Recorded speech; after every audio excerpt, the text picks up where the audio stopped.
Hello everyone. Today marks the premiere of Stories Then and Now channel. The feature of this channel is that every story is based on real people and real events, mainly things I personally saw, heard, or experienced, to explore happenings of the past and the present. In fact, everyone who has lived long enough has gone through something out of the ordinary. Looking back, each person's memories form a thick volume of history. I'm no different. Now that I'm past retirement age, I can't help recalling the things that happened long ago, some of them carved so deeply in my mind that I'll never forget them for the rest of my life. Starting today, I'll share what I've seen, heard, and thought about on this channel. My preliminary plan is to divide the content into 5 sections. 1. The Anti-Japanese War Series, stories of resistance against Japan that took place in my hometown. 2. The Fitness and Health Series, my experiences and insights on exercise and health. 3. The Life Series, memorable everyday moments, including travel experiences. 4. The Work Series, key episodes from my career. 5. The Interview Series, conversations with friends and colleagues, sharing their stories. Now, let's begin with the first story in the Anti-Japanese War Series, Bullets from the Sky. This incident occurred in my hometown, Tangxian, Baoding, Hebei province of China. Our county is geographically semi-mountainous, with the Taihang Mountains to the north and a vast plain to the south. Our village, Sichengjian, is located just west of the county seat. The incident occurred in 1945, during a mass celebration of Japan's surrender. As the parade gathered in the city center, an airplane suddenly flew over and opened fire on the crowd, killing many. The survivors were forced to huddle against the walls. A survivor from our village told me that when people realized the bullets came from airplanes, they instinctively rushed toward the walls. Because there were so many people, they were piled on top of each other. He was pinned down, suffocating, and eventually lost consciousness. When he woke up, he saw the streets strewn with blood and bodies. It was like the end of the world. 4 people from our village died in the incident. One of them was a teenage girl whose home was only 100 meters from mine, so I had a better understanding of how she died. After graduating from high school, I participated in collective labor. People would chat while working, especially those who had experienced it. Although they had escaped death, the emotional damage they suffered was immeasurable. Our village is called Sichengjian because it was formed long ago from 4 small villages, Wangkengjian, Sunchengjian, Zhangkengjian, and Dongkengjian. The 4 victims were from these 4 villages. It was a coincidence, and people still feel a sense of sadness when they talk about it. So, how many people died in this tragedy? Where did the plane come from? What kind of plane was it? Who was the pilot? Was it ordered or acting on its own initiative? What were their goals and motives?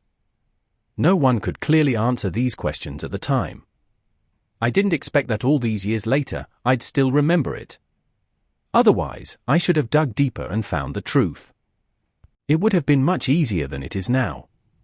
All the eyewitnesses are now deceased. I searched our county annals but found no record of this incident. I also looked into Tang County's history of the War of Resistance against Japanese aggression, but there were no relevant reports. I turned to the AI DeepSeek, which provided the following clues. Key clues to the attack on Tang County, from DeepSeek. 1. Time frame.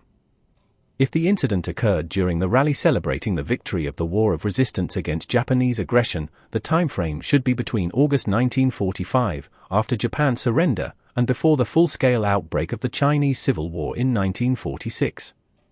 Japan announced its surrender on August 15, 1945, but the actual disarmament of Japanese troops in Hebei was delayed until September or October. Military and civilians in the Shaanxi-Chahe-Hebei border region held widespread celebrations from late August to early September 1945. 2. Identity of the attackers. Remnant Japanese Army. After August 1945, some Japanese units in North China refused to surrender and launched attacks.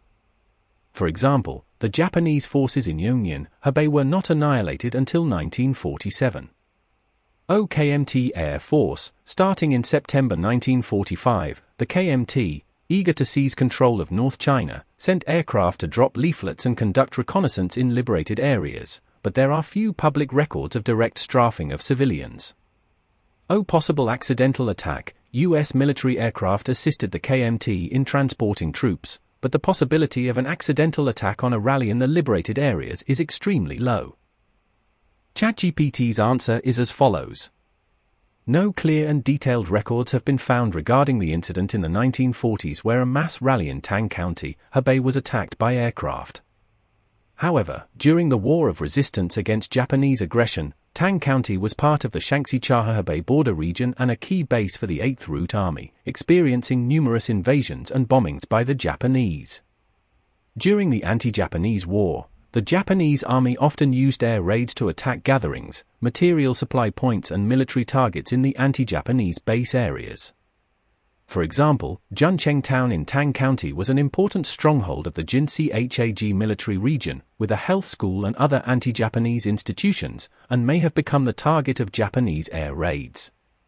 It can be seen that artificial intelligence has not yet reached a conclusion, and there was no public report at the time, as if it had never happened. But I think this incident should not be forgotten, because it happened after all, and it took away many lives. It should also be considered a major event in the history of our county. If it was done by the Kuomintang aircraft, it was during the Chongqing negotiations between the Kuomintang and the Communist Party, that is, from August 29 to October 10, 1945, when the Kuomintang and the Communist Party negotiated and reached the Double Tenth Agreement. The Kuomintang had no reason to attack the people in the base area for no reason. As DeepSeek said, after August 15, 1945, some Japanese troops in Hebei were still resisting, so it cannot be ruled out that it was atrocities committed by the remaining Japanese troops. That's all for today. The next episode will talk about a village massacre by the Japanese army in Tang County.